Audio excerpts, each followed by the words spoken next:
இப்போது புதிய அறிமுகம் ஆச்சி ஹோட்டல் சாம்பார் 50 கிராம் ரூபாய் 20 மட்டுமே.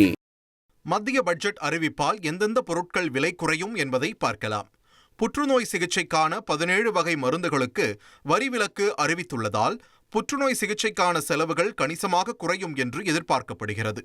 மேலும் 7 அரிய வகை நோய்களுக்கான மருந்துகளுக்கு அளிக்கப்பட்ட வரி விலக்கு காரணமாக இந்த நோய்களுக்கான சிகிச்சையும் மலிவாக கிடைக்கும். லித்தியம் பேட்டரிக்கு வரி இல்லை என்பதால் மின்சார வாகனங்கள் விலை குறைய வாய்ப்புள்ளது.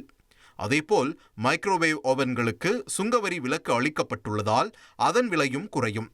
தோல் தொழிற்சாலை மேம்படுத்தப்படுவதற்காக சில குறிப்பிட்ட மூலப்பொருட்களை வரி இல்லாமல் இறக்குமதி செய்ய அனுமதிப்பதால் தோல் பொருட்களும் மலிவான விலையில் கிடைக்கும் என்று எதிர்பார்க்கப்படுகிறது. சோலார் மூலப்பொருட்களுக்கு சுங்கவரி விலக்கு காரணமாக விலை குறையும். அதேபோல் அணுசக்தி திட்டங்களுக்காக இறக்குமதி செய்யப்படும் பொருட்கள், எரிசக்தி மாற்று உபகரணங்களின் விலையும் குறையும்.